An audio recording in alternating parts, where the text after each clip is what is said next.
Without further ado, Andrew.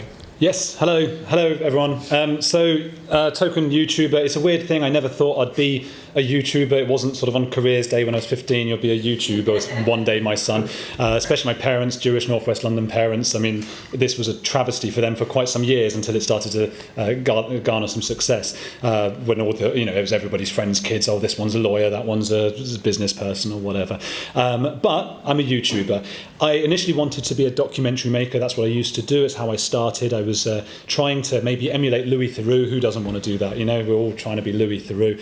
But I thought, okay, how can I be different? Because you can't just be Louis Theroux. He's Louis Theroux. So I'll learn languages. So I went around the world, lived in lots of different countries so I could speak 5 languages, and I started making documentaries. I learned how to do it, how to hold the camera, do the editing, all of those things, enlisted people in the various cities I was in and made documentaries. And one I made about an exorcist who was nuts and abusing people and all this crazy stuff, and in very Louis style. I mean, I just stole the style. It was me living with an exorcist for like a month and exposing him being bonkers. And we put that together. It took a couple of years of every day pushing the BBC. Please, can someone watch it? Please, can someone watch it? And then they bought it. For no money, because they knew I was desperate to sell it. But they took it, and it went on the BBC. I was very excited, and I thought, okay, great. It started winning awards. It was doing really, really well. And then when I went to try and sell more ideas, they said, these are brilliant, because I had access to people in Bolivia who made adulterous stand in anthills. I had access to gay conversion therapists in Ecuador, paedophiles in Germany. I had all the things ready for your standard BBC big international series about mad, eccentric things. And they wanted it all, but they said, well, can you just speak to these production companies? You have to go through them. I spoke to about 100 production companies in the UK over about 5 or 6 years. Every single one of them said to me, because you're a white man, we can't have you on screen. So we'll have to bring this to the BBC with you off screen, and somebody else will have to be the presenter of that. Which at first I was like, oh, well, fine, I'll just keep going. And after 5 or 6 years, it was like, okay, you know what, eventually I've got to accept this isn't happening, and I was refusing to let them just do that without me on screen, because these are my ideas. So I started a podcast. It became a YouTube channel. That wasn't the intention. It was supposed to be just an audio podcast. So YouTube is a really weird beast, and I think a lot of people who don't do YouTube don't fully understand exactly how it works. Elliot will, and you guys will, of course. But it's weird, and really you have to be good at YouTubing. You don't have to necessarily be good as a reporter or storytelling. I mean, of course, those things count, but 80 or 90% of it is, can you do YouTubing? That doesn't mean what people think it means is some sort of secret algorithm and how do you work out the algorithm. It just means how do you present things in a way that people will watch them. The problem with that is if one of your videos does well, you're encouraged to do another video on that topic, and then another, and another, and another. So my first YouTube channel was a different channel, and I started with cults and weird things, the Louis Theroux kind of thing, but then I found that Scientology did better, and Scientology did better when it was Tom Cruise in the thumbnail. So then I was doing video after video after video of Tom Cruise. He must have thought I was obsessed, because I was probably, at one point, the authority on Scientology, maybe in the world, on YouTube. Every video was getting 1 million views, hundreds and hundreds of thousands of views at least, most of them slamming Tom Cruise, and finding out I know everything about Scientology now. You'd never expected that. That channel, by accident, became a Meghan Markle, criticising Meghan Markle channel. I don't know how that happened. I let it happen, and that was audience capture. I'm just trying to rush through this for the 5 minutes. I hated it by the end, although I still have it, and I employ another host to do that. She does all that stuff, the gossipy Meghan Markle stuff, and she gets 50% of the profits. That's got 320,000 subscribers. I started Heretics last year because I thought this was something I really wanted to do. Again, though, I wanted Heretics to be something that was all different kinds of heresy. Don't eat that food, don't build buildings that kind of way. But those videos died. The videos that did well were trans this and immigration that, DEI that, those kinds of things. So what do you do when you're trying to run a business? It's not that simple. It's very, very difficult. That is the issue with YouTube. It's the issue that a lot of us have with it. And of course, you end up with the likes of Russell Brand selling amulets or whatever they're called. What they call is amulet, yeah, to ward off evil spirits and things. Now, has he just gone for audience capture? Is he just trying to hide sex crimes? I don't even know. Well, we do know that, but we don't. We don't know that. No one knows that. It's being recorded. No, don't unrecord it. Unrecord everything. Like saying the very Russell Brand. Unrecord everything, everybody. And so, look, that's the problem problem with YouTube. However, the problem with the BBC, when I was at the BBC, we had these things that YouTubers don't have. Duty of care, these policies where you have to go and check everybody's okay. We had legal checks and all of these things. These are things that we lack and we should have on YouTube. However, those are also the big problems. Those are responsible for the problems with the BBC and all these different channels. Because imagine if there is a story such as oh, for fun, I didn't even see the yellow one. Just to say, the Iman Khalif thing, those kinds of things, when you've got groupthink, when you've got these kinds of issues, duty of care, all those things, you end up, nobody wants to put their head above the parapet. So you need both social media and TV. That's what I would say. Thank you, Andrew.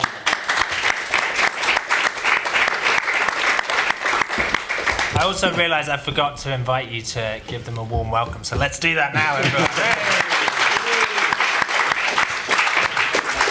And we can edit that afterwards before we put it on YouTube. All right, Ella. Hello. I would like to discuss the intellectual side of YouTube. By discuss, I mean relentlessly trash it for 5 minutes. I'd like to talk about the writer Neil Postman, who in the 1980s wrote a book called Amusing Ourselves to Death.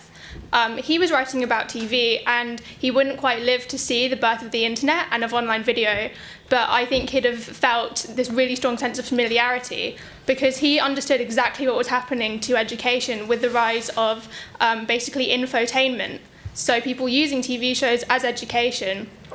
The issue with this is that he ended up He found that the people who made TV had to get this educational material in line with what he called the commandments of television.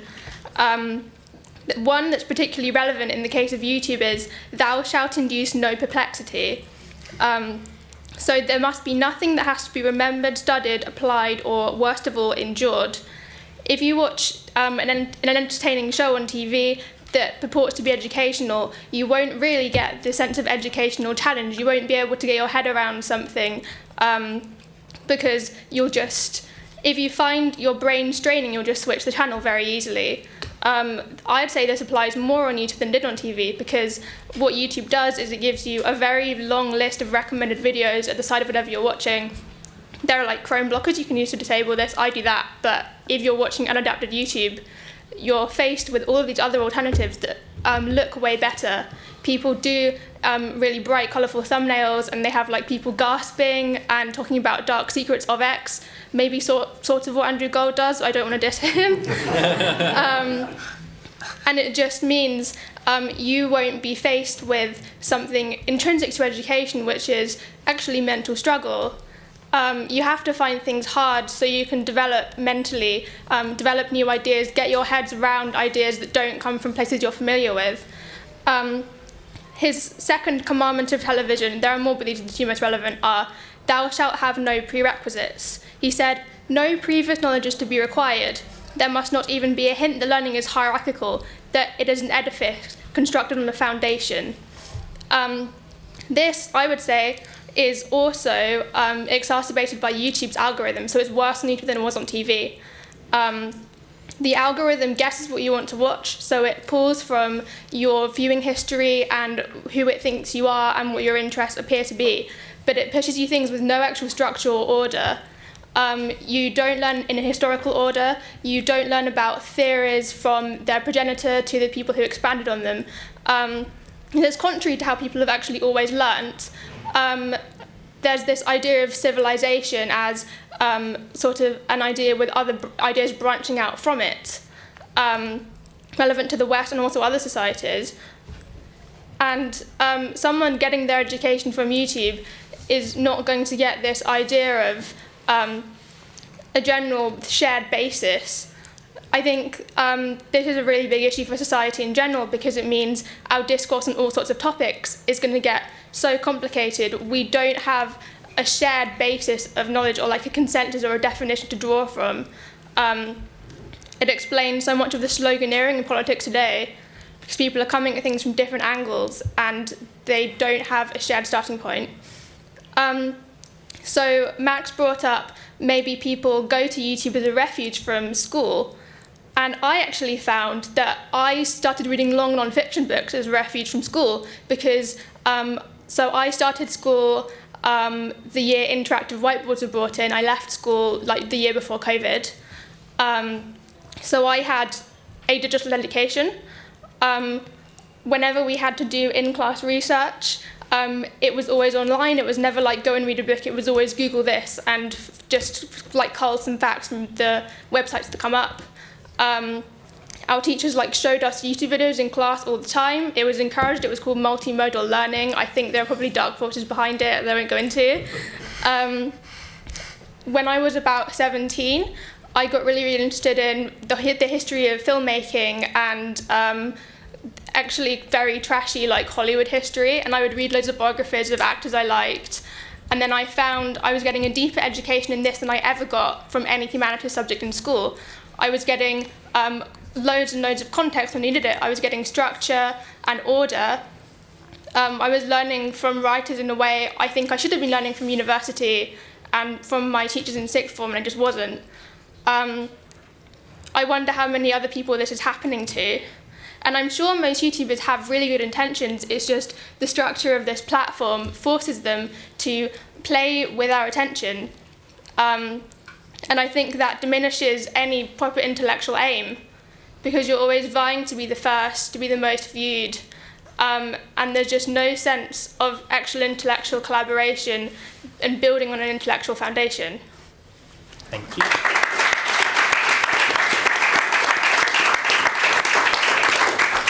Thank you, Ella. Elliot.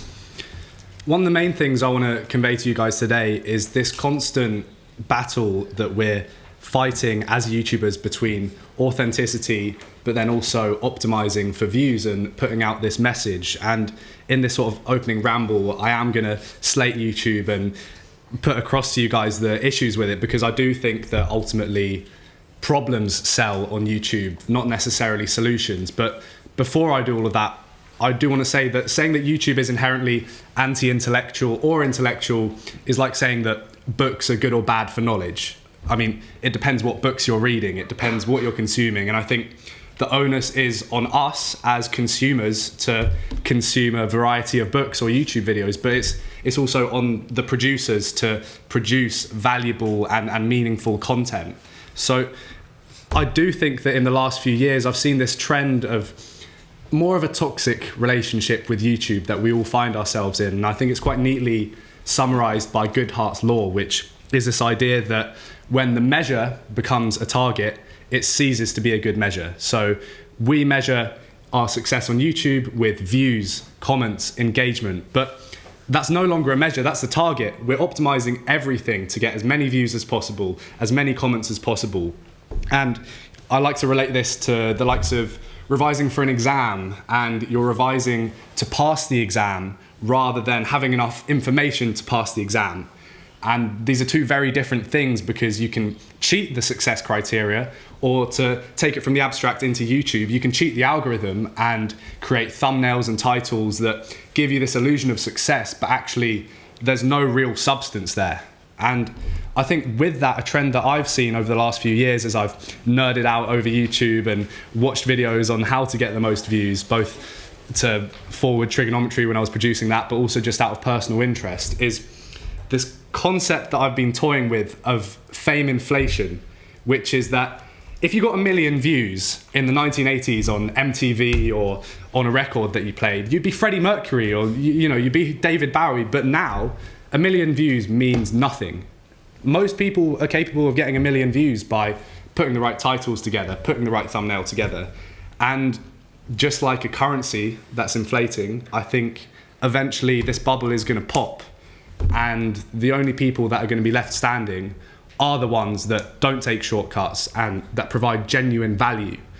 So short term, there's lots of quick wins you can take to optimize your channel.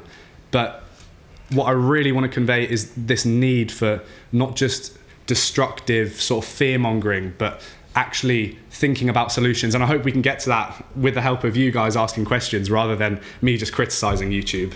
But I think that George Orwell was wrong, that we wouldn't have our power taken away by this authoritarian master.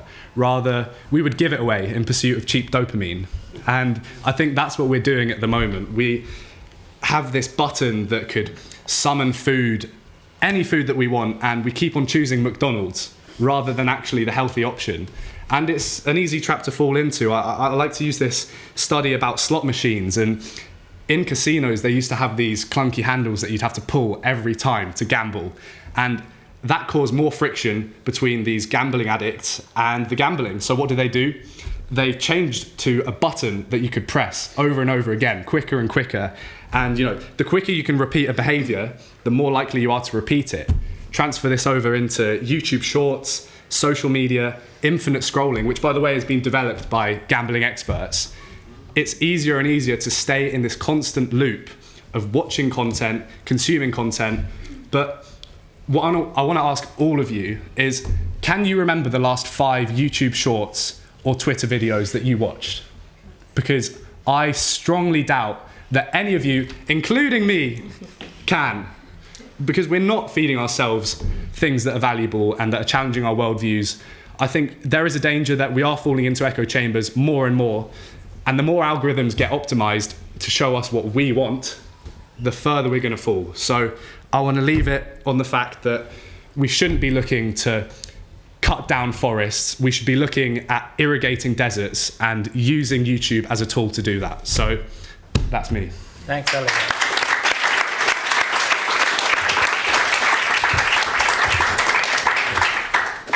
Thank you. Can you hear me?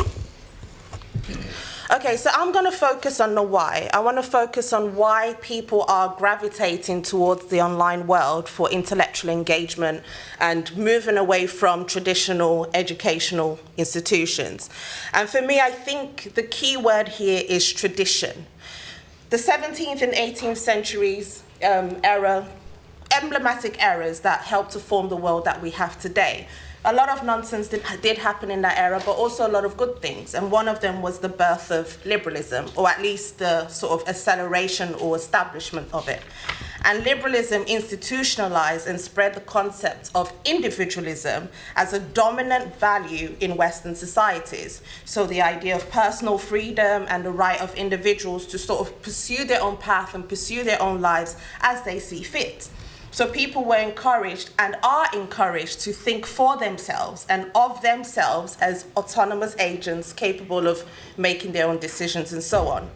But sometimes what we forget is that in order to think for yourself and become that autonomous being, there has to be a level of rejection and questioning of authority. And authority is another key word here that I want you to keep in mind. We saw this happen with the monarchies and the church, which was seen as constraining or interfering with individual freedom. So by promoting secularism, the separation of church and state, we saw that liberalism empowered individuals to think freely and form their own identities and beliefs independently of external control.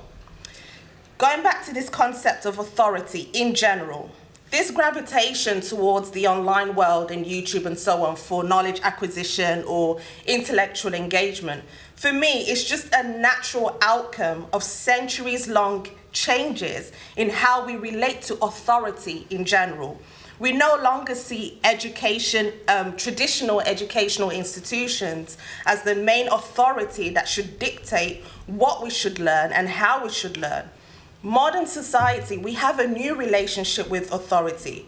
We reject it, we disdain it, we challenge it, we're suspicious of it. We seek ways to dismantle it. And when I say dismantle, you now want to think of the blue-haired radical leftists, but this is a non-partisan sentiment. We are increasingly moving away from traditional authority figures and institutions, and the online world, which allows for that increased democratization of knowledge, is fueling this. We have become our own authorities in curating our understanding of the world and of our own selves. People have just taken charge of their own sort of knowledge gathering and so on, and they're using all these digital platforms like YouTube, social media to do so. And in many ways, traditional education has just failed to keep up. when the Industrial Revolution was around, and we needed that sort of more skilled workforce and more sort of specialization in terms of management of machinery and so on. That's when that formalized schooling system came into being that focused on sort of literacy and numeracy and technical skills. And that's all fine. That's all helped to sort of create the world that we live in today. But what about creativity? What about curiosity? That was almost diminished and sidelined. But then again, the online world has completely rekindled that thirst for creativity once again, whether that's through production of content or consuming of content.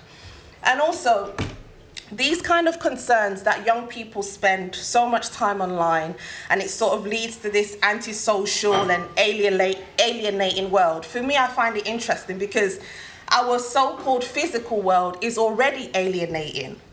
Communities are fractured. Friendships and relationships have become so superficial because people are afraid or overcautious of what to say, right? And so if these platforms offer spaces where you can find like-minded individuals, new ways of acquiring knowledge, then why is it a surprise that people are moving towards these platforms? But I also don't think that traditional education should be dismissed entirely, because tradition is good. It provides that necessary level of order, of continuity. But if traditional educational systems continue to sort of fall short in meeting the demands of our highly innovative world, then it shouldn't be any surprise that its ultimate demise and decline is sort of inevitable.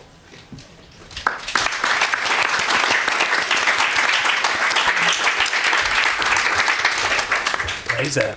Yeah, I wanted to pick up a little bit on that theme of the authorities, because clearly people in power are absolutely shit scared of the fact that young people are looking at YouTube, perhaps watching videos they shouldn't, perhaps hearing political ideas they shouldn't, or perhaps wasting too much time. I mean, even just this morning, Sadiq Khan unveiled a new programme to counter misogyny in primary schools, because he's worried little 5-year-olds are listening to too much Andrew Tate. We have the Online Safety Act, which empowers Ofcom, state regulator.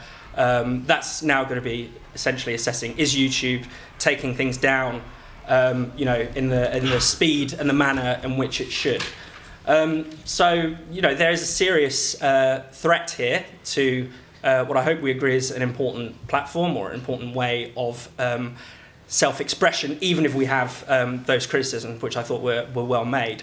And I think it's worth putting this sort of, it's kind of a tech panic, really. It's worth looking at the broader historical context here. So I thought it'd be fun to look at what people have said about previous technologies and their relationship with children. So in 1941, the mayor of New York sent his police force to seize every pinball machine in the city. It was believed that pinball was having this horrendous hold on the young. The news actually filmed police officers smashing up pinball machines with hammers, and New York didn't re-legalise pinball until 1976. In the 1980s, it was believed that Pac-Man dens were encouraging truancy, that it would encourage children to smoke cigarettes and buy drugs. The New York Times feared that arcade games were mesmerising our children, addicting them, teaching them gambling and breeding aggressive behaviour. We hear some of these things now. We talk about YouTube addiction, an inability to essentially get off the platform at any point. The US Surgeon General warned that Pac-Man was having aberrations in childhood behaviour. For a lot of the 20th century, people will know that television was seen as suspect. Even in the late 1990s, I found a great quote from The Independent. It said, television shows such as Gladiators and Blind Date are making violence, sex and cruelty more enjoyable for the public and fueling a growing addiction to real-life violence. And that was according to an expert criminologist. Just a reminder, Gladiators and Blind Date. In the 2000s, scientific studies purport to show that the humble CD could lead to aggressive behaviour if it contained too much rap music. And you can go back further. You can go right back to the 18th century when there were panics about the novel. So novels were also said to be addictive, there's that word again, a waste of time.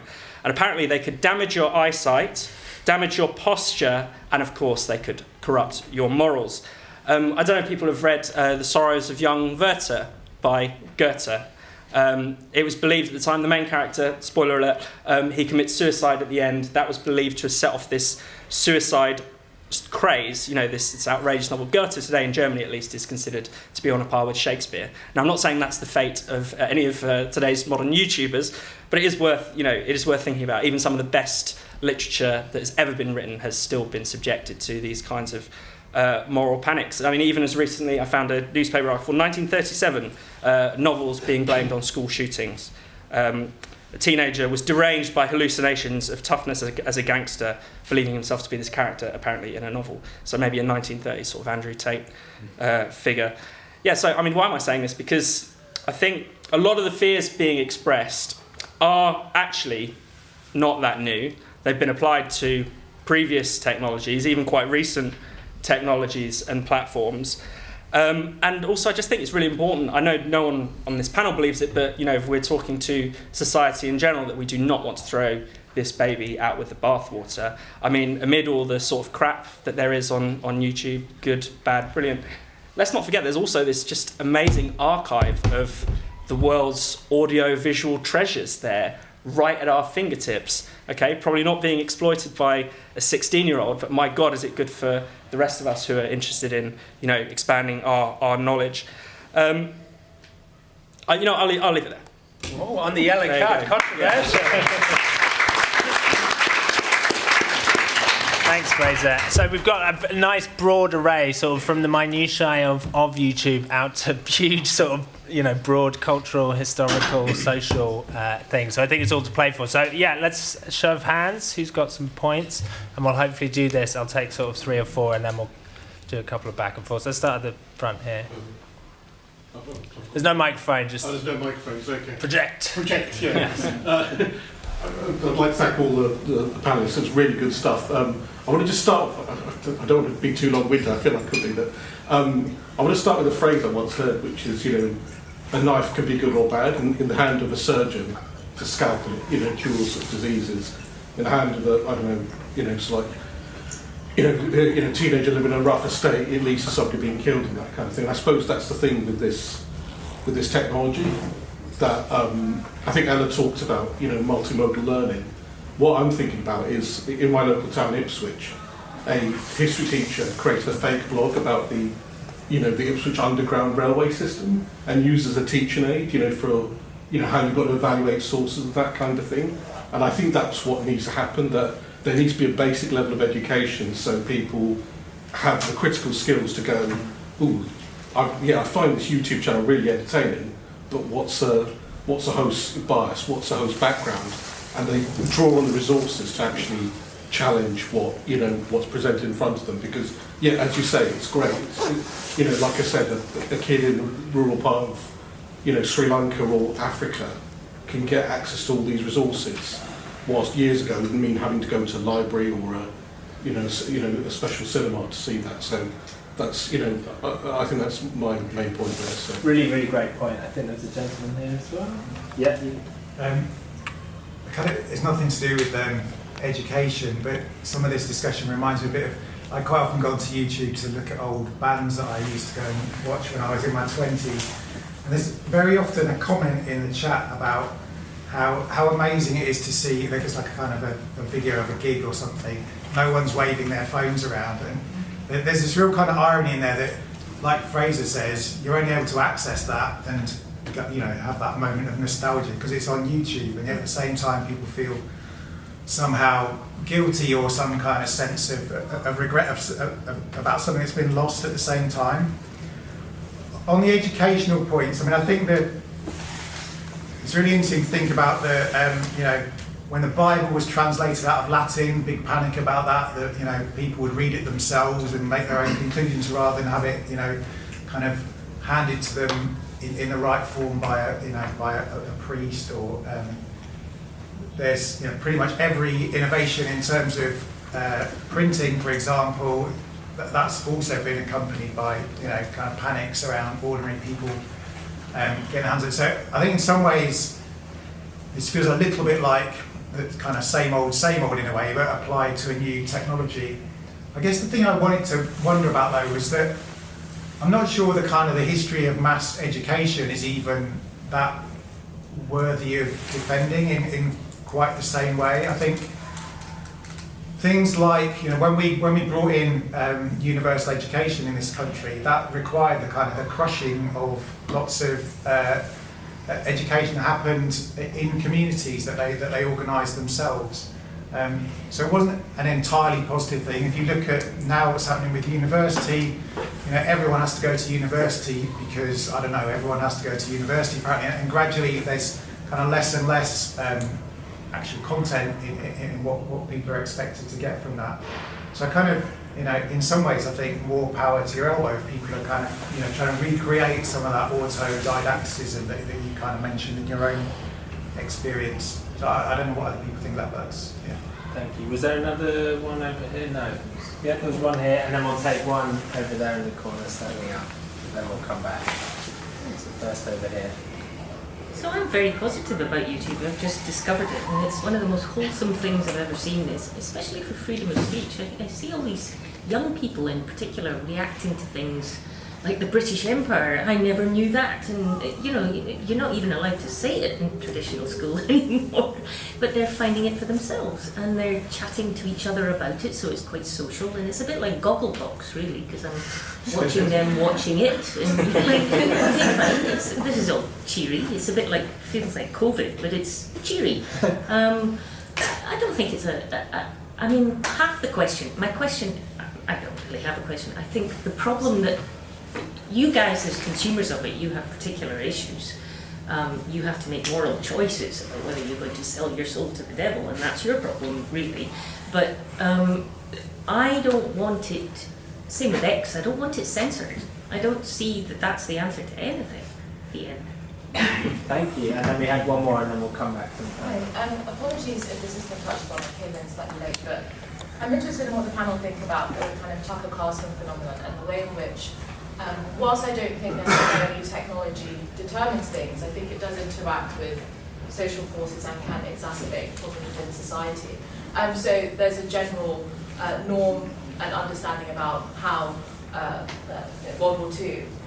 And Tucker Carlson has obviously left the edges of mainstream on Fox News, and now is an independent broadcaster, so to speak, and has kind of interviewed a revisionist historian, if we might call him that, that thinks Churchill was the real villain, and actually, Hitler was essentially misunderstood. And he said, this is a really interesting historian. It's just another perspective. And then that interview went viral. And then I think a journalist on GB News then picked this up and actually asked the political leader, Nigel Farage, what he thinks about that.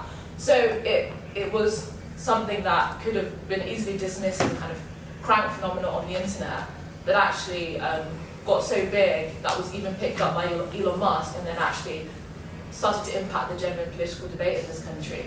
And I think that whilst this is a kind of reoccurring problem about exaggerating new technologies, I do think it is important to acknowledge what is new about what's going on, and the way in which audience capture can kind of feed into a kind of extremism and a shock jockism that is then monetized, and how that can have real implications. And I do think in some sections we are seeing like very widely long fought for taboos essentially almost evaporate because of the sheer intensity to which those are being dominated online. It's actually just marginalising ordinary people in the conversation because a lot of people are going to step back.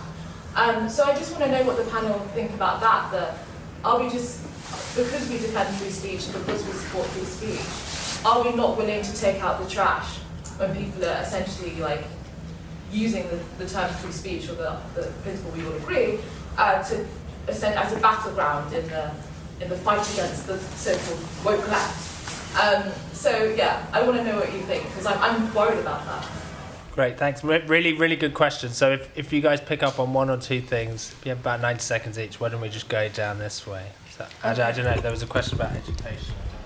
I will kind of pick up on a few things very quickly, I promise. So someone mentioned something about biased hosts. I think it was yourself.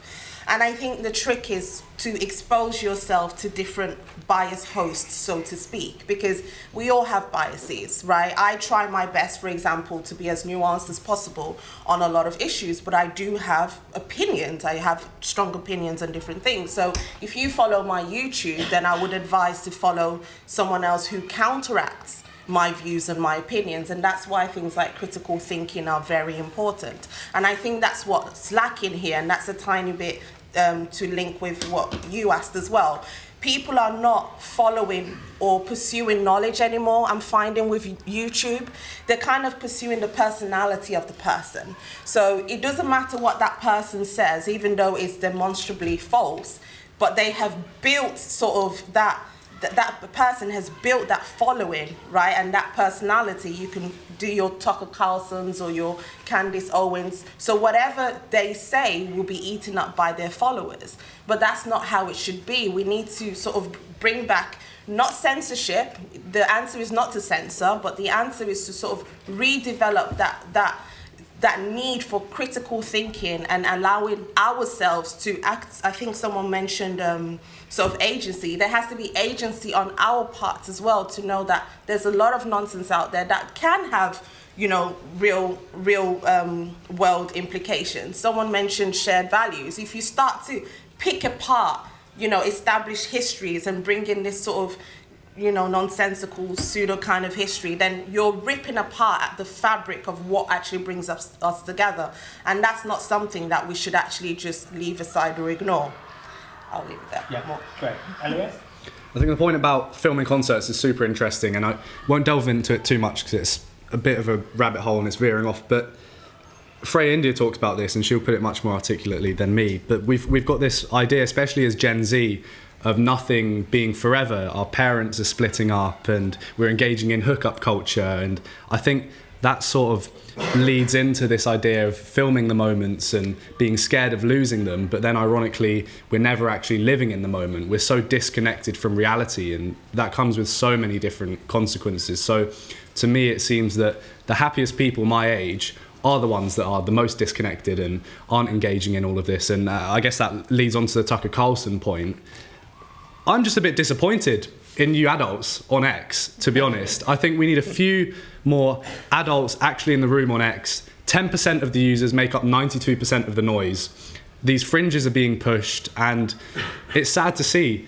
Controversial and hot take for the battle of ideas, but I don't think that Twitter is the public square, because if you said the things that most people say on Twitter in a public square, there would be serious consequences for it. But online, people can hide behind certain identities, and for some reason that distance of the screen and having your online avatar means that people think that they can stoke up violence. And I try to stay away from X as much as possible, but whenever I do go on there, it's either someone promoting their OnlyFans, it's gore and horror from the conflict in the Middle East, or it's someone saying World War III is imminent.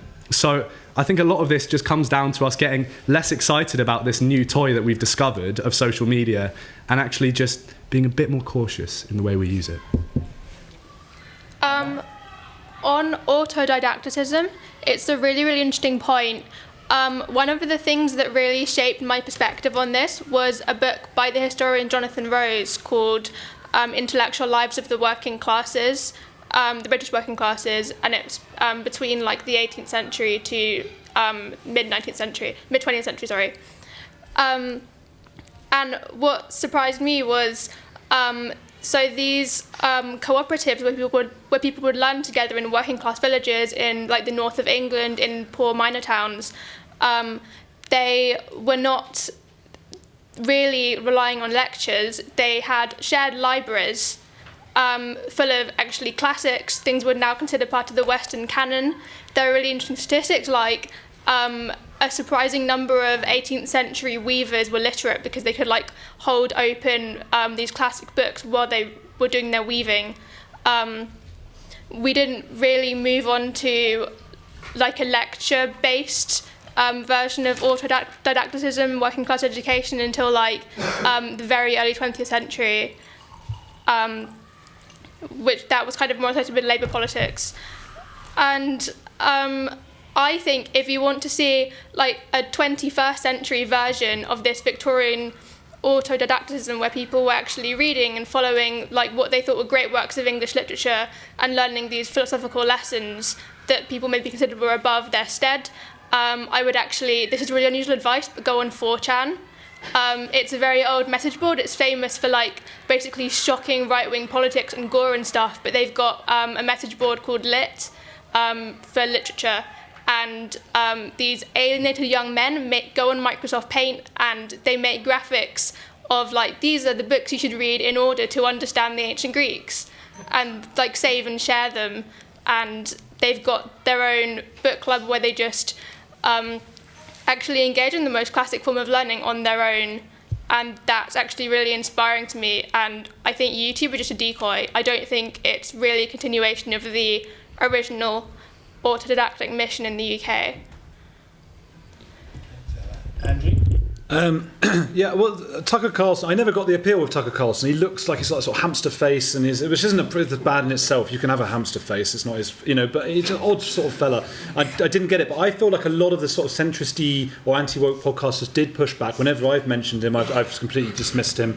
And Trigonometry, of course, they've really went in hard on Tucker Carlson. So, I mean, how much has that really grown a far right in the UK? I think the idea of the far right is exaggerated. There was all this talk of it, and then it was like, yeah, we beat them because they didn't turn up, and it's like, yeah, because they're not there. That's the whole point. We had Hamza Yusuf going like, today freedom won, because it's just all these like Antifa things. And you're like, where is this far right? I haven't seen them turn up yet, except for once to throw stones because kids got stabbed. And even those, were they far right, or were they just angry local people? So I'd like to think it's not really affecting our society that much and turning us into this big far right society, but I don't really know. But I need to see empirical data that we've gone far right because of Tucker Carlson and all of that. It might be affecting America in a different way. So the other thing is, I mean, sometimes these guys are right. Like Alex Jones is wrong about pretty much everything, but then he said that frogs are gay thing, and the frogs actually are apparently turning gay. Right? That is actually a thing he was right about, and 10 years later everyone was like, oh yeah, sorry, but he's wrong about the other stuff, and he is wrong about the other stuff. But if we didn't have Alex Jones, we wouldn't know that frogs are turning gay, and some people need to know that frogs are turning gay. So that's with him.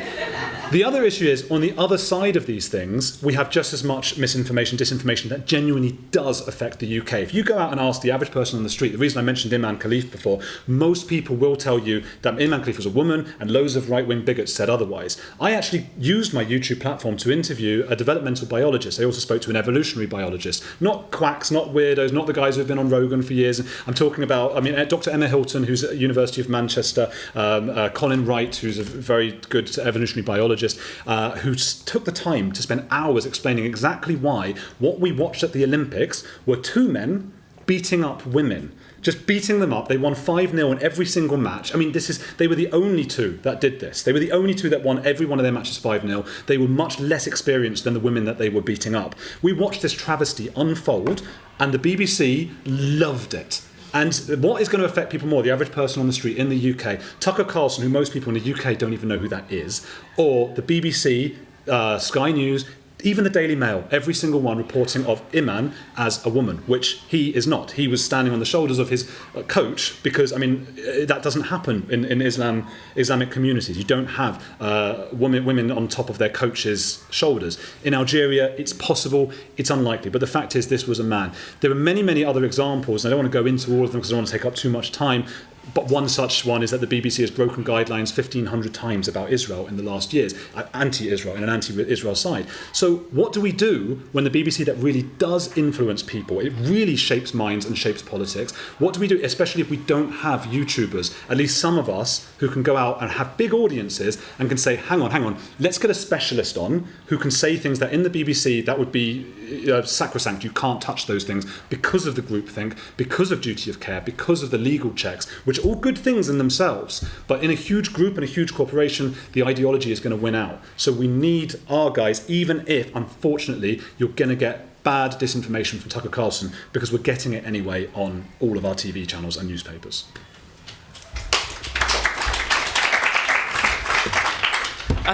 I think the Tucker Carlson phenomenon shows why everyone needs an editor. And that doesn't mean that we should have gatekeepers on YouTube, but some people do need to be told to shut the fuck up before they publish something, before they, hit record on that interview. I mean, it is worrying. Maybe, I don't know. I'm slightly torn on this because on the one hand, the fact that Elon Musk shared it, is that a sign that, of complete degeneration in the, in intellectual thinking of people, or is it the fact he didn't really pay much attention to it?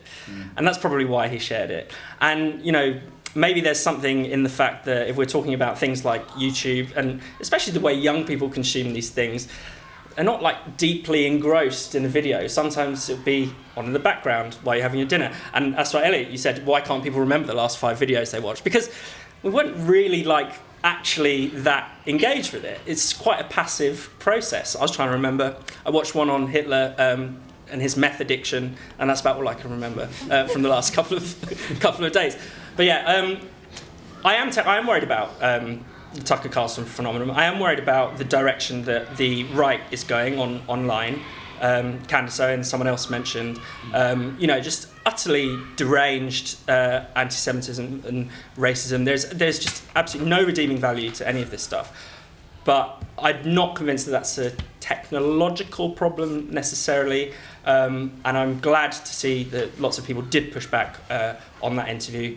Probably not enough people. And there are probably a lot of people who would have, unfortunately, I listened to the next podcast that this Marta Maid fellow did, and he was really pleased with himself because he'd earned loads of new followers. So that scares me slightly, but not enough to want to clamp down on it. Great, thanks, Fraser. So we got more questions. There's one here. So we'll go to you first, sir, and then we'll go to the back of the room. I was just going to mention the parasocial relationships that two-way that YouTube and X enables. I've forgotten my point. Will I go to the woman back there and then you can, if you remember it, just give me a nod, thanks. Hi, just wanted to say thank you to those of you that cover things that the BBC should be covering, like Imam Khalif stuff. Really appreciate you, particularly Andrew, and the President as well. Thank you so much, really appreciate that. As you say, the BBC has failed. I wanted to ask about the relationship you guys have with YouTube as kind of content creators. Do you have any contact with them, or is it just like a really weird kind of quasi-abusive relationship? It's like a one-sided thing where they just do stuff. Do they ever reach out to you, or do you only interact with them when you've broken the rules and they demonetize you? Like, how would you characterize that relationship? Is abusive too strong? We'll get a couple more questions and then Andrew, you can answer that one. So if we go over here. One thing I'm curious about is what you kind of think about echo chambers that can build up, because I feel like that can make the content quite stale. So I'm wondering, is it possible to reintroduce some of the things that linear TV has with sort of combative interview styles like Andrew Neil, some Kathy Newman-ish interviewing, to even when you're quite friendly with your guests, something a bit to get a bit more meat out of it, trying to make the videos a bit less formulaic, because especially if you've seen the content different times. Great, thank you. So the gentleman here in the green. Yes, Yeah. I guess it goes to what this lady sort of what started to say, and I haven't really heard y'all talk about the YouTube parent company Google and their censorship situation, because I know that except if you put out a YouTube video and you're thinking trans, but that's the best thing ever, you get all kinds of accolades, and yet if you're critical, you're going to get a strike, and you're going to get, you're going to get demonetized and all this kind of stuff that YouTube controls. So there is this censorship layer that goes through, and it keeps people that they know that make YouTube videos. I do YouTube, but it's not a political thing, so I don't worry about it. But I know that there are people who purposely know that if they go someplace, they're asking for trouble. So you've got that. And then going to Alex Jones, what you were saying, I remember very specifically a lot of my British friends, and American friends for that matter, when they took Alex, he was one of the original ones that got banned off all social media, and people were clapping and going on, and I said, you're making a mistake. It's first him, and then they did Trump, and people were clapping for that, and then it started going and going and going, and then there was less clapping for it. So I'm just curious about the Google owns the world, and they control what information we get. And so that's a huge thing. So I was curious to see y'all's thoughts on that. Great, thank you. And this gentleman here, and then we'll come to the panel, then we'll come back out. Yeah, someone I was going to say is actually covered by the guy just immediately behind me. But further than that, I just wanted to say, yeah, I think I agree with all that. But of course, they're the algorithms that we all know about. We don't know how they work. I suspect if you ask Google senior staff, they wouldn't be able to explain it either. They'd say, oh, it's another department. And of course, we're getting further and further towards reliance on AI, artificial intelligence. And we don't know what that's going to be doing because we can't know. And even if we could explain it and know, we won't know what it's going to be doing next week, next month. So it's becoming more and more unpredictable.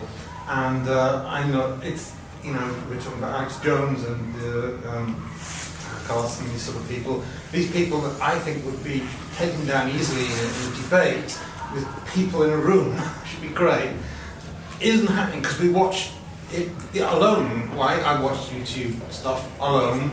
I can't talk about it to my friends. I don't even know how to frame a discussion. But I can now, today, for the first time, I can discuss these things. I never thought I ever would. So thanks for... Yeah, that's nice. Good luck in the debate. I feel like even if you had Alex Jones in the room, it would probably be quite he's quite slippery, yeah. But that point about him being right about some things, it reminded me of the sort of monkeys with the infinite. Yes. The infinite monkeys and the infinite broken typewriters. And yeah, something's got to be right. Well, Andrew, do you want to go back to sort of your relationship with YouTube? Yeah, no, it is an abusive relationship. You don't know who they are, what they are, where they are. I know that they're really, look, like any company, they're concerned with money, and it's about their relationship with advertisers. That's why they don't like you saying certain things on their channel. But every now and then I get an email, like when you get your first 100k subs or your 2 or whatever, they'll email and say, hey, we can assign you a personal whatever. And I've done it now on different channels, and I've done that, and it's so disappointing because they send you these people who just don't know anything about YouTube, so you end up teaching them. You're sort of saying, oh, well, I want to do this live stream, and they say, yeah, have you considered sharing it on social media? Like, yeah, I don't need that. This is not helpful. Can I speak to someone actually at YouTube? And you can't get near them. I don't know if that changes once you get into the millions. Every now and then you might on LinkedIn get through to somebody and say, hey, you've taken down my video, why? And you can sort of get that, but they don't talk to us. With regards to censorship around topics such as trans and things like that, they actually have become much more lenient than they were the last year or two. There's been a huge change. Loads of my videos are about that, and they're absolutely fine. One got demonetized. It was Richie Herron, the detransitioner, and he talks about all sorts of things. I had to be very careful. I cut words out, like whatever, and I didn't know what it was that had made this one demonetized, and I had to go through it, and then I saw I said, what do you think of David Tennant? And he goes, I think he's a bit of a...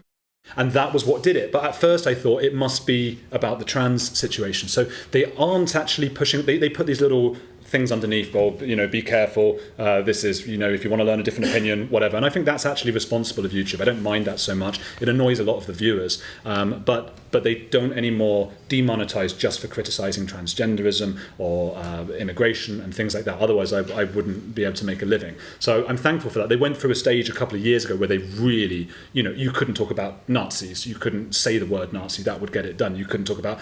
you still can't say words like racist, which is weird because themselves are probably not on YouTube talking about, you would only be saying, you would only be doing it from a sort of defending somebody who's been, or someone telling their story, but they won't have that for some reason. They don't want their advertisers being placed alongside those kinds of things. So that's, yeah. And then with your point about Alex Jones, the issue is, and I don't know whether this is, maybe other people are better placed to say, that maybe there has to be a point, I don't know, maybe there is a point where a private company like YouTube does have to intervene and say, you know what, we don't want this on our page. And I can just think off the top of my head, Alex Jones, when he was sort of spreading the stuff about the shooting victims and saying it didn't happen, the school shooting, and that led to death threats to the families of the school shooting. So they'd already suffered once, they had to suffer again. That was really irresponsible of him, and I'm sure there's another side to it, of course. There's been quite a few things like that I believe he's done. Maybe there is a point, I'm not saying I know there is, but maybe there is a point where we say, you know what, that's actually something we don't want on our channel. So yeah, that's what I think. Is it? Do you know if it is because you used the C word or because you called David Tennant the C word? David Tennant. David Tennant's a good guy, don't Yeah, David Tennant at Google.com, a secret Google CEO or something. It's just, I mean, a lot of it is like, it's done automated. There's an automated system, it finds it. They refuse to tell you what it was. I don't know why they do that. They just decide, they will not tell you what it is in your video that did it until you request a review. Once you request a review, about a week later sometimes, or sometimes a few days, or sometimes quicker, they then come back and they say either, oh, now you can be monetized. Well, it's too late because I got all my views in the first week and they didn't get the money for that video. Or they say no, and they'll say this is the second where it happened. So they'll tell you the second in the video what it was. And that's a new thing they've implemented. And that's where I saw it was David Tennant and that's where it was. So I thought, okay. Stop saying it, we're not going to be able to YouTube. Whoever's editing this, you're going to have to take out the C word each time. I'm sorry. Elliot, do you want to come back on the algorithm? Yeah. To stack up on that YouTube point and also linking it into Google, I think that a lot of the time you can put things in place on YouTube, do everything right, but you are a lot of the time just sort of doing this magical rain dance, praying to the YouTube gods that everything's going to be okay, because they are these shadowy figures that you don't hear from a lot, and you don't know exactly what is in and what is out in terms of what you can post. And it's weird because there's been this transition to YouTube almost being used as like a verb, like just YouTube it.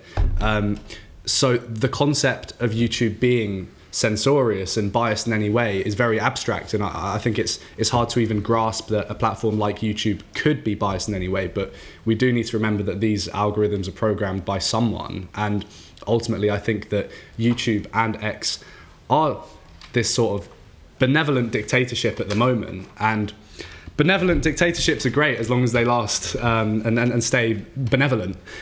So one day maybe things could change depending on who's in charge of YouTube, and they will censor more and more things. So I don't quite know how we go about it because I'm not a programmer, but maybe there's some sort of way of having this sort of open algorithm where you do get to see the decisions that they're making, what they're censoring, and then people can analyze that, assess that. You can almost have like community notes saying this is ridiculous, why did this get taken down?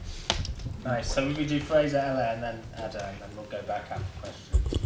On the sort of YouTube, it's not quite censorship, but I think you brought this up. You know, sometimes you get like, if you talk about trans, then it will say, actually, you should be redirected to this website, or if you talk about, you know, the hot button issues, COVID, climate, trans. But I think it's kind of extraordinary. So I was doing an interview talking around trans kids and stuff, and so the link they give is to a charity called the Trevor Project, which is a completely 100% affirmation only charity. Would they do the opposite for a YouTuber talking about their brilliant experience of transitioning? I highly doubt it. Maybe it would be nice for YouTube to say, you've heard this, now hear the other side.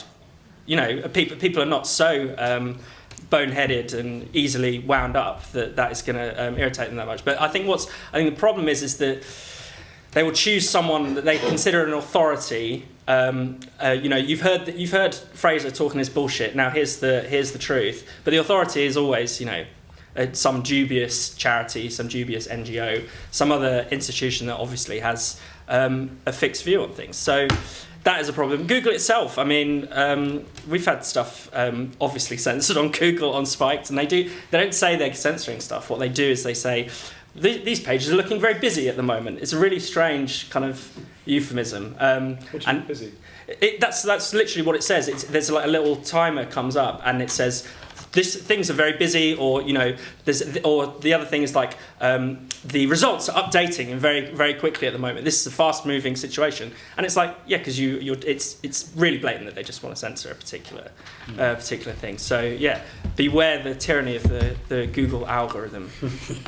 It's not just a free system. They're definitely not going to let us put this on YouTube. I didn't say cunt. No, you didn't. Ella. I want to address the monopoly issue. I think a lot of the time when I've criticised social media or these massive online platforms, people always counter by going, what about all the good things? Like, I can talk to my friends, I can watch videos of my favourite bands playing music, stuff like that. And then I'm always like, well, there could be alternatives. Like, you could do this another way without the underlying ad-based structure. We just refuse to imagine an alternative to, like, a monopoly basically taking money from almost all of the videos on the internet that aren't porn. So there's actually, like, loads and loads of tech criticism of these massive monopoly-held companies. Most of it is from the left, and I think it should become more of a bipartisan issue. Some people have said, well, there are interoperable platforms online. Interoperability is where you can access a certain content, a certain piece of content through any platform you want. Like email, we all use email, I think. If you are using Gmail and it's like changed its layout, or it's done something you don't like ideologically, you can actually just switch platform. You can still send emails, you can still receive emails, you can like forward them on automatically. Everything's fine. And then what if we could do that with YouTube? What if we could just choose a platform to watch videos from, avoiding the algorithm, avoiding censorship? Maybe if you like censorship, you can pick a platform that censors it. Like, this is a viable alternative, but people don't really have the imagination to think beyond YouTube because we're all so used to it. Yeah, just about Google sort of controlling all the info someone mentioned. They control all the info, so to speak, online, but there is that real world out there. We do still have access to books and, you know, physical documents that we can access. So I just don't want us to lose that perspective and give more power to sort of these institutions that they sort of deserve. And someone, I don't know, mentioned echo chambers. The thing with echo chambers is obviously that sort of space where you encounter beliefs that coincide with your own. And I actually don't know if it's the result of polarization as much as it is as having access to too much information.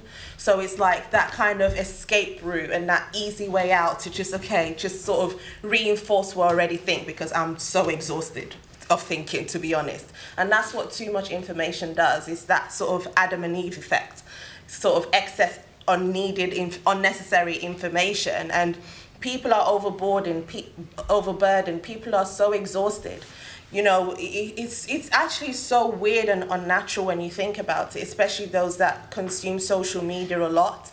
There was one time a video came up about a US rapper called Offset or Takeoff, I don't know, but he got shot in the head, if anyone knows about that. And it was the raw footage of this man bleeding to death on my screen. And then after that video was a video of some cats, you know, being a menace in their owner's house. And there's that desensitization of it all. It's just so unnatural and weird. And just going back to my first point of, there is the real world out there, and we have to balance that. And, you know, if we have children and so on, we have to also instill those values in them as well.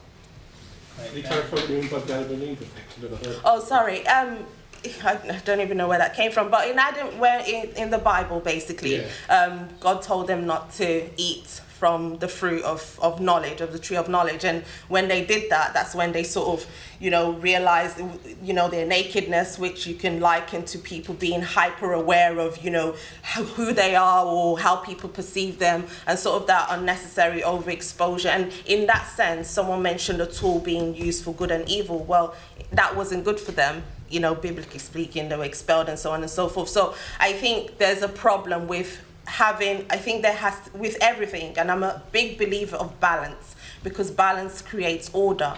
And I think it's tipping a bit in terms of we're being, you know, there's an oversaturation of knowledge. And honestly, our human brain cannot, I'm not a scientist or anything, but just by logic and common sense, we were not built to handle this much information at once, constantly. You know, just one last point, I go to events like this all the time, and sometimes, thankfully not here, I've not seen, but people can be listening to us and be on their phone, and it's like, what is this need and addiction? Someone mentioned gambling, of constantly, you know, being connected and being online. This is connection. Why isn't that enough for learning and sort of the intellectual engagement that we all say we value? Right, we've got one here, any more? No, we've got a nice little group over there, so yeah. I have a question kind of geared towards you, Andrew. Second time you were on Trig, you talked about the kind of trade-offs between having sensational thumbnails, but then you kind of need something sensational to draw people in to see a more nuanced discussion. And I'm interested in where the line is with this, because I'm seeing a kind of worrying push towards kind of more tabloidy titles, and I noticed, so the other day you released a video called, forgive me, Liam Payne dead at 31 in hotel I used to stay in, and then I think you deleted it, and so I'm thinking, was that choice, was that kind of like, this, people have said that's too far, or, because that's kind of thing I'm talking about, and I'm worried about that correctly. Thank you. There was a question over, just in the stripy, Yeah, I was just sort of going back to the education discussion slightly, because I think, in terms of schools in particular, and even in primary school, we're not talking about sort of just a dearth of, a lack of information, we're actually talking about a highly politicised sort of partisan curriculum now, and we do need those alternatives sort of sources of information, and I just think, we talk about YouTube often in terms of,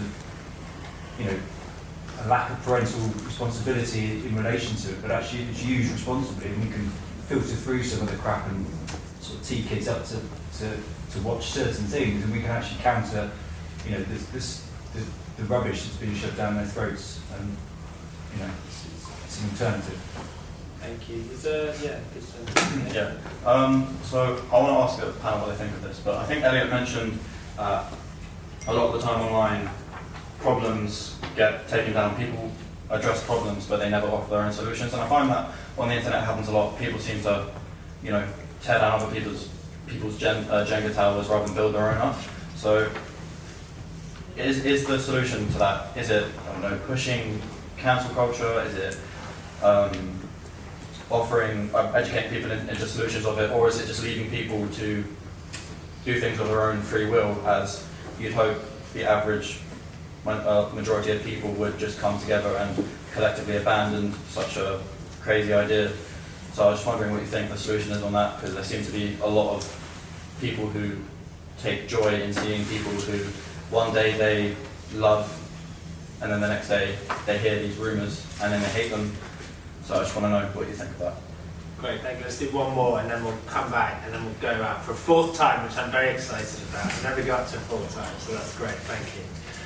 I think there is a cultural canon that has formed off the basis of YouTube. And there are lots of clips that have gone viral. I mean, Andrew, you mentioned that line about turning the frogs gay. That comes to mind. Is one of the issues with that only the kind of most extreme or the most ridiculous clips are the ones that are forming this cultural canon? And if so, I'd offer the alternative idea that maybe it's better that we hear extreme viewpoints that are representing a certain set of ideas rather than not hearing those ideas at all in the first place. Great, all right, well, let's quickly go back the line this way and then we'll go back out. So, Ada, do you want to add that? The thing about schools, I think it's great that we should sort of embrace the alternatives, but I think it's also more important to sort of fix or try and fix what's actually happening in our schools. And it can happen if we look at the Michaela School and the work that they're doing. If you look at their curriculum, it's very robust and they teach pretty much what you would call the ideologically biased schools teach as well, but they teach it very impartially, and I think the thing with education is that you can be free to teach, the basics, literacy and so on, even history, but you have to take away ideology from it, because that's where the problem is. If you want to teach about race, that's fine, but you can't then impute or essentialize the children in your classrooms. That's where I think the biggest problem is, and that's why people are moving to the alternatives. But I don't think that's the solution. I think we should fix what is breaking. I'm not convinced it's completely broken yet. There are a lot of good schools, but it is breaking at the moment. And as I said, following schools and uplifting or sort of spreading what the kind of work that schools like the Michaela Academy does, I think that's also up to us as well. Yeah, if we pick one thing, so Elliot. To the tabloid point, that's something I mentioned at the start, and it's an issue that I think all YouTubers are constantly wrestling with, that balance. And the approach that I'm taking forwards with my podcast that you should all subscribe to, The Next Generation, cheeky plug, is sell people what they want, give them what they need. And I think that's fine, as long as the thumbnails and titles aren't disingenuous and completely unrelated to the content. I think it's unrealistic for us to perfectly title the videos just as a description of what occurs in this hour podcast, because ultimately you do want people to click on your video, even if it's slightly clickbaity, if that does mean that they click on your hour-long podcast rather than Mr. Beast smashing up a Lamborghini for 4 minutes. That's more valuable. So sell people what they want, give them what they need. I want to say on the issue of ideology in schools, I don't think enough people understand that this ideology also mostly comes from YouTube and social media. Like, actually, a lot of the reform we saw in the school system since 2020 and the huge re-explosion of BLM around that time was driven by panic on social media, which then drove academies. Like, the academy now listens to internet personalities. A lot of these like major ideological changes actually come from Tumblr in the early 2010s, which was manned almost 100% by teenage girls who were all cancelling each other left and right. There's no intellectual basis to start with, and the way to counter it isn't by going back onto these platforms, it's by going further back into the past and reading books and gaining a broad basis of history, hopefully written without so much of an ideological slant, but getting facts right, learning about basic wars and major events, and making your own conclusions. Thanks, Ella. Andrew? Yes. Oh, gosh. So, can everyone hear? It's sort of wire's pulling it. Yes. Good question. I think I got to take you into the mind of the YouTuber. It's a very stressful job. Every job is stressful, of course. Everyone's thinking, God, my job's more stressful. You know, that's life. And the concern when you're doing YouTube with each video isn't like, oh, I need us to grow. Well, at least when you get to a point, I need us to grow, it needs to grow. It's, if one video does badly, let's say you're used to getting 100,000 views every episode or 200,000, and then the next one gets 10,000, YouTube suddenly goes, oh, okay, a lot of people didn't click on that one. If that happens the next time and the next time, you're gone. And that's your only income, and you're paying a bunch of people at this point. It's a very, very stressful thing to be in, and that's why you see. Probably the most morally compromised people on YouTube are what they call the sharenters, parents who share. You know, they compromise their family life, their children, and you see it happening. I understand these people. I can get into their heads because it happens so slowly.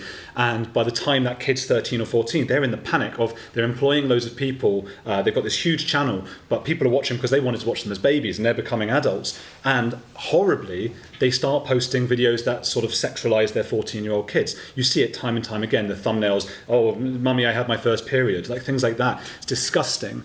And it gets really bad, but that's the mindset we're all in. So I just want to say that as to give you an insight into how we're all thinking. It's not let's grow more and be greedy. It's shit. How do I keep the last few videos did badly. I didn't expect that. What do I do? That Liam Payne stuff, that came through, I heard that about 11 p.m. or something. So I went and told my wife, who was a fan of the whole, I don't want to give her up as a wonder, she might not want people knowing that. But it was very sad for her. And then we saw died in this hotel. Now, this hotel happens to be the exact street, it's a block, half a block, from where I lived for 6 years. We're told when you get into journalism, I'm an NCTJ journalist, the first thing you learn is that proximity is what makes a story. A tsunami in Indonesia is probably not as big news as like Robbie Williams changes his haircut in England. For people in England, of course. Proximity is everything. So even just on a personal level, that was like, oh my God, and I stayed in that hotel loads of times, that horrible, horrible thing. So we had this emotional moment. And then there is maybe what is the quite cynical part of this, which is I'm a YouTuber. And this was meant for my other channel initially, my sort of show busy channel that I don't even use anymore. I have another co-host on there, Kinsey Schofield. She's very good. She reports on the Royals and stuff. And so we spoke and we said, should we do this? We've got a report on it. And so all it was is I'm sitting there going, well, there's a million videos right now that say Liam Payne dead at 31. They all say that. And I was in that hotel. I know that hotel. And the only way that people will know that and click on it is me putting that in the title. it's not clickbait, because the first few minutes I talk about exactly that. Is it bad taste? Or maybe, but if it is, I'm competing with the BBC, with Sky News, with every single TV channel, who all have their own angle and their own hook, and they're all doing it, I would say, perhaps with less of an emotional resonance and connection. They weren't in those places. They're just people who have flown to the scene, and I don't blame them either. That's their job. It's just what their job is. Because it was such big news, I tested it as well by putting the same video out on Heretics. It's usually anti-woke stuff, culture wars, but I wanted to see how it did. It didn't do very well. It did it first, and people didn't really watch it, so I took it down for that reason. Some people did criticise the title. You're right, there was sort of someone tweeted it on Twitter, like, oh, look at this is the worst person or something. And it feels bad for a second, but you're used to YouTube. If you've been doing it, I've been doing it 5 years, the stuff people say to me, you would believe it, because you've all been on YouTube, you know? It's beyond what you would say to anyone ever, and it's like 1,000 times a day. So someone saying, look at this clickbait is not gonna... What does upset me the most is that there's people who comment and they'll say like, hey, I'm a big fan of the show. You're looking a bit tired at the moment. That kills me. that kills me, because I think they're actually being honest. Or like sometimes it's like there's a little mark beneath your eye and you should probably get that checked out because someone I know died of that. That's the horrible thing. Andrew, can I go on to Fraser? Sorry, go on. Just because we're running out of time. Yeah, I just wanted to pick up on this idea of too much information. As a general thing, I don't think we can ever have too much information. I don't think we can ever have too much access to knowledge. I don't think it's something that we'd ever want to restrict. Are people, on the other hand, oversharing too many things on social media and should, think about that? Think about what they're saying about themselves. Think about what kind of, society that creates. Then yes, people should take a step back. But it's good that man has fallen and is can see the darkness and light of human knowledge, and that we have it all at our fingertips now. I think it's fantastic thing. Great. So let's do one more round of questions, and then we'll come back for some final thoughts and get a minute each. Any more questions? There's one here. Did you remember your question or not? Okay. It's a little messy, but talking about the Adam and Eve effect, I remembered that the serpent seduces them by saying, you can be like God. And so, I've hugely benefited from everything I've learned. I don't really do YouTube, I do podcasts and books, cover to cover. But there is this, aside from the intellectual journey, there's like a spiritual desire to know and be like God, be superior to mere mortals. And I think that it takes the individual to have a certain humility, and at the same time, when we have kind of low complexity stuff out there, that creates these kinds of tribalism. And I just to go back to 2020, the video of George Floyd, as horrible as his death was, it was a misrepresentation. I'm not talking about the way it was edited, but this in terms of what a pervasive problem in America was. And I don't know. I got out there, I marched, I saw this problem, and I was all in it in New York, and I ended up having a breakdown. And it was actually YouTube. I watched a video called Dysphoric about gender dysphoria, and that led me to my first trigonometry. And the next thing you know, they're showing me Jordan Peterson, and I was like, yeah! But I don't know. And so the whole time I've just tried to question, am I falling into an echo chamber and the whole thing? And then there's the whole gulf between, somebody mentioned, my old friends. And I've been on this journey, and there's just stuff I can't talk about because it takes me 2 hours to explain how I voted in this election. So anyway, I don't know. It's I don't know what I'm saying, but I guess you just have to, in the quest, I have to keep doubting and questioning, and that I have that in me because I had a classical liberal arts education, which just doesn't seem to exist much anymore. So thanks. Right. One more. Did you remember yours? I remembered that I was thinking about loneliness because someone in the upstairs talk mentioned a sociological book called Bowling Alone about the atomization of American society in the 90s. And if we were starting to get lonely then, we're full peak loneliness in the world now, especially young people, not especially young people, actually, everyone's lonely now. And so I guess I was just making a sociological point that people are able to avoid facing their own loneliness with parasocial relationships to for me, I got really into the intellectual dark web during COVID, and it was actually very interesting. But that's all I was saying. Sorry. Yeah, it's a really good point, right? Same with podcasts, it's sort of that sort of feeling like you're with people or listening out with people, or whether it actually does the same thing as a real life relationship, I suppose, is another thing. But yeah, so I'm going to do 1 minute. We've got about 5 minutes left, so we'll have a minute each, and then you can take whichever one you want. But we will do it in reverse order of how we spoke. So we'll go Fraser, Ada, Elliot, Ella, Andrew. Sorry, my writing's terrible. Before I do that, because if I do these announcements at the end, everyone's going to be gone and you won't hear them. But if you bought a ticket just for today and you'd now like to come on Sunday, you can top up your ticket. It doesn't say if you have to pay. I assume you have to pay. Yes, you do have to pay.